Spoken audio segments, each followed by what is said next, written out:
నమస్తే, welcome to our channel. నేను మిషాలి. మొన్న జరిగిన అసెంబ్లీ మీటింగ్లో వైసీపీ నేతలు తిట్టుకోవడం, బూతులు మాట్లాడుకోవడం, అసెంబ్లీలో కూడా ఇలాంటి నీచంగా మాట్లాడుకోవడం జరుగుతుందని చెప్పి పవన్ కళ్యాణ్ గారు చంద్రబాబు నాయుడు గారిని వీళ్ళని ఎన్ని సంవత్సరాలు ఎలా భరించారని చెప్పి హ్యాట్సప్ చెప్పారు చంద్రబాబు గారికి. అయితే దీని మీద పూర్తిగా విశ్లేషించడానికి మనతో పాటు ఉన్నారు senior journalist doctor Kanakadurga Vadlamani గారు ఉన్నారు. వారిని అడిగి కొన్ని విషయాలు మనం తెలుసుకుందాం. నమస్కారం మేడం. నమస్తే అమ్మా.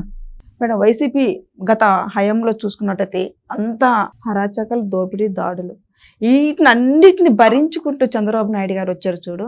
హ్యాట్సప్ చెప్పాలని పవన్ కళ్యాణ్ గారు అన్నారు. దీని మీద మీ స్పందన ఏంటి మేడం? అంటే నిన్నను అసెంబ్లీలో అంటే మొదటి రోజు అసెంబ్లీ గవర్నర్ ప్రసంగం జరిగినప్పుడు వైసీపీ ఎమ్మెల్యేలు ఏ రకంగా ప్రవర్తించారో మనం అందరం చూసాం. వాళ్ళు పోడియం దగ్గరికి వెళ్ళడం, పేపర్లు చింపేసి గవర్నరు మాట్లాడుతుండగా, ప్రసంగం జరుగుతూ ఉండగా అక్కడ వదిలి వాళ్ళు ప్లకార్డ్స్ పట్టుకుని వాళ్ళు అరవడం, వీ వాంట్ జస్టిస్ అని. అదంతా చూశాక అసలు ఈ రకంగా వీళ్ళు ఇప్పుడే ఇలా గొడవలు చేస్తూ ఉంటే, ఇంత దారుణంగా ప్రవర్తిస్తూ ఉంటే, గత 5 ఏళ్లలో వాళ్ళు ఎట్లా బూతులతోటి రెచ్చిపోయారు, ఎలా గొడవలు క్రియేట్ చేశారు, వాళ్ళు ఎలా బిహేవ్ చేశారు సభలో, అవన్నీ తట్టుకుని మీరు నిలబడ్డారంటే నిజంగా మీకు హెడ్స్ ఆఫ్ చంద్రబాబు నాయుడు గారు అని ఇవాళ పవన్ కళ్యాణ్ ముఖ్యమంత్రి గారిని పొగడ్డం జరిగింది. అంటే ఇది పొగడ్తంటే నిజంగా పొగడ్త కాదు, మనసులోంచి వచ్చిన మాట చెప్పాలంటే. అంటే ఒక వ్యక్తి, ఇంత రాజకీయ అనుభవం ఉన్న వ్యక్తి, ఒక 40 సంవత్సరాలు పైగా ఆయన రాజకీయాల్లో ఉన్నారు. 35 సంవత్సరాలు రాజకీయాల్లో ఉన్నాక ఈ రకమైన సభని ఆయన తన జీవితంలో మొట్టమొదటిసారి చూసినప్పుడు ప్రజల కోసం వాటన్నింటినీ తట్టుకుని ఆయన 23 సీట్లతో ప్రతిపక్ష నేతగా ఉండి రోజు అవమానాలు, చీత్కారాలు భరిస్తూ రకరకాల మాటలు వింటూ వాళ్ళందరి చేత, ఆడని లేదు మగని లేదు అందరు ఎమ్మెల్యేలు కూడా మూకుమ్మడి దాడి చేస్తే కూడా తట్టుకుని నిలబడి ఆయన మళ్ళా 164 సీట్లతో వీళ్ళు కూటమి ప్రభుత్వం రావడం అనేది ఇది నిజంగా చరిత్రలో చెప్పుకోదగ్గ అంశం. సో దాంట్లో ఒక సమిధ జనసేన, దాంట్లో ఒక సమిధ పవన్ కళ్యాణ్ ఖచ్చితంగా. ఎందుకంటే పవన్ కళ్యాణ్ ఎప్పుడైతే చంద్రబాబు నాయుడు గారు అరెస్ట్ అయ్యారో, ఆయన కలవటానికి వెళ్ళి ఆయన ఒక పెద్ద రోడ్డు మీద ఆయన ఒక సీన్ క్రియేట్ చేసేలాగా చేసిన వైసీపీ, అప్పుడు పోలీసులు కావచ్చు, వాళ్ళు ఎప్పుడైతే జనాలు రావడం జరిగిందో గబగబా పవన్ కళ్యాణ్ని వెళ్ళటానికి అనుమతి ఇవ్వడం, ఆయన లోపలికి వెళ్ళి మాట్లాడడం, బయటకు వచ్చి ఆయన అవస్థ చూసి అతను చలించిపోయి, అంటే ఆయన్ని కాపాడాలి ఆయన అదే అన్నారు. ఇవాళ ఓ పక్క లోకేష్ని అరెస్ట్ చేయడానికి ప్రయత్నించారు వాళ్ళు. అంటే ఎక్కడికక్కడ ఎవరిని వాళ్ళని బంధించేస్తే అసలు అంటే చంపే కుట్ర అనమాట అది. వాటిని తట్టుకుని అవన్నీ చూశాక ఈయన చలించిపోయి మేము కలిసి నడుస్తాం అన్నాను నేను. మా కలయిక ఇవాళ కాదు, ఇంకో 15 ఏళ్ళు ఇలాగే కొనసాగుతుంది అని ఆయన ఖచ్చితంగా చెప్తున్నారు. దీన్ని వైసీపీ వాళ్ళు అప్పుడే రకరకాలుగా సోషల్ మీడియాలో వాడుకోవడం, జనసేన వాళ్ళకి సిగ్గులేదా, జనసేనకి ఏంటి వాళ్ళు బానిసలుగా బతుకుతారా, వాళ్ళకి వెన్నెముక లేదా అంటూ దాని మీద డిబేట్స్.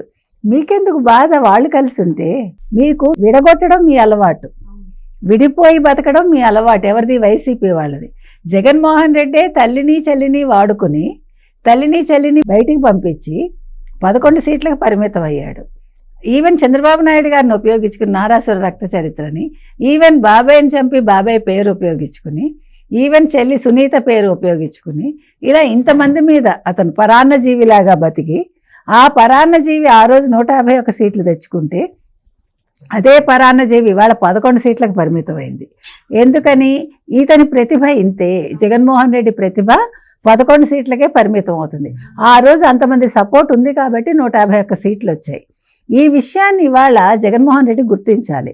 పవన్ కళ్యాణ్ గారు ఖచ్చితంగా చెప్తున్నారు, గత 5 సంవత్సరాల్లో జరిగిన దోపిడీ ఏంటి, వాళ్ళు ఎంత అసలు పని చేశారు, ఈ 8 నెలల కాలంలో ఎంత అభివృద్ధి జరిగింది, ఈ ప్రభుత్వం వచ్చాక తను మంత్రిగా తన శాఖల్లో నిర్వర్తించిన అభివృద్ధి ఏంటి, ఏమేం చేశారనేది ఆయన గణాంకాలతో సహా ఇవ్వడం జరిగింది.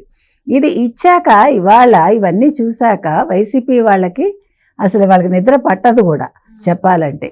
ఆయన చెప్తున్నారు, మేము ఒక కుటుంబంలో కొట్టుకుంటాం, తిట్టుకుంటాం, అది మా ఇష్టం, మేము కలిసే పనిచేస్తాం, కలిసే నడుస్తాం, ఇంకో 15 ఏళ్ళు మమ్మల్ని ఎవడూ విడదీయలేడు అని ఆయన వాళ్ళు ఖచ్చితంగా చెప్పేసరికి వైసీపీ వాళ్ళు ఉలిక్కి పడుతున్నారు. జగన్మోహన్ రెడ్డికి వాళ్ళ కంటి మీద కునుకు ఉండదు నన్ను అడిగితే. కాబట్టి ఇవాళ పవన్ కళ్యాణ్ గారు మాట్లాడిన మాటలు చూస్తుంటే చాలా అద్భుతంగా ఉన్నాయండి. ఎందుకంటే ఒక పరిపక్వత కలిగిన నాయకుడిలాగా మాట్లాడాడు ఆయన. ఆయన ఏం చెప్పారంటే ఇవాళ జరిగిన అభివృద్ధి ఈ 8 నెలల్లో ప్రతి ఒక్క శాఖలోనూ మాట్లాడుతూ ఆయన తన హయాంలో జరిగింది, తన మంత్రి వర్గంలో అంటే తను మంత్రిగా పనిచేస్తున్న శాఖల్లో జరిగిన అభివృద్ధిని కూడా ఆయన చంద్రబాబు నాయుడు గారికి ఆ క్రెడిట్ని ఇచ్చి దాన్ని ఆయనకు ఆపాదిస్తూ ఆయన మాట్లాడిన విధానం నిజంగా ముదావహం అండి.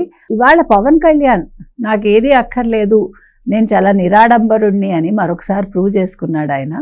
ఎందుకంటే ఆయన సనాతన ధర్మాన్ని విమర్శించారు, ఆయన కట్టుబొట్టును విమర్శించారు, ఓవరాల్గా ఆయన కుటుంబాన్నే గతంలో విమర్శించారు వైసీపీ వాళ్ళు. వాళ్ళ పిల్లల్ని కూడా వదలలేదు. ఇవాళ వాళ్ళ పరిస్థితి ఏమైందో అందరూ చూస్తున్నారు. కాబట్టి ఈ రెడ్డి ఫ్యామిలీ ఏదైతే ఉందో అంటే జగన్మోహన్ రెడ్డి కుటుంబం, వాళ్ళ వల్ల ఇవాళ అంటే కొంతమంది రెడ్లను వదిలేయండి, కొంతమంది రెడ్లు వీళ్ళ వల్ల జైలుకి వెళ్ళటం జరిగింది. వీళ్ళ వల్ల అవినీతి అక్రమాల్లో కూరుకుపోయి వాళ్ళు జైలు వచ్చి లెక్క పెడుతున్నారు, లేదు కేసుల్లో ఇరుక్కుంటున్నారు.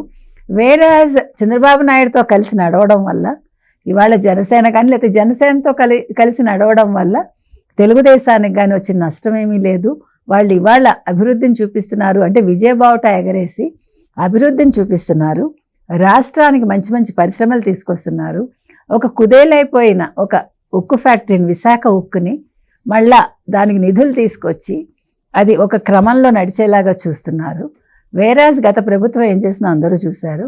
కాబట్టి ఇవాళ అందరూ కూడా ఆయన చంద్రబాబు నాయుడిని అభినందిస్తే పవన్ కళ్యాణ్, ఇవాళ పవన్ కళ్యాణ్ని రాష్ట్రం అంతా అభినందించాలి. ఎందుకంటే ఇంత చక్కటి ఉప ముఖ్యమంత్రి, ఇంత చక్కటి మంత్రి అంటే ఈ రకంగా ఒక శాసనసభలో ఒక హుందాగా మాట్లాడటమే కావచ్చు, ఒక చక్కటి భాష వాడడం కావచ్చు, అంటే ఎటువంటి బూతులు లేకుండా, ఎటువంటి తిట్టుకోవడాలు లేకుండా, ఎటువంటి గొడవలు లేకుండా, ఎవరి మీద నిందలు వేయకుండా సజావుగా సభ జరగడమే కాకుండా ఒక చక్కటి సత్సంప్రదాయానికి ఇవాళ పవన్ కళ్యాణ్ తెర తీశారండి. ఈ సంప్రదాయం ఇలాగే కొనసాగాలని మనం కోరుకుందాం. ఇదే బాటలో మిగిలిన మంత్రులు కూడా నడుస్తారని ఆశిద్దాం. సో ఎనీవే చంద్రబాబు నాయుడు గారు పవన్ కళ్యాణ్ మీద పెట్టుకున్న ఆశలని ఆయన వమ్ము చేయలేదు. చంద్రబాబు నాయుడు గారి బాటలో నడుస్తూ చంద్రబాబు నాయుడు గారికి అంటే ఆయన రాజకీయాలకి ఇతను వన్నె తీసుకొస్తున్నాడని మనం చెప్పచ్చు. అందుకని పవన్ కళ్యాణ్ కూడా గ్రేటే. Thank you madam. Thank you.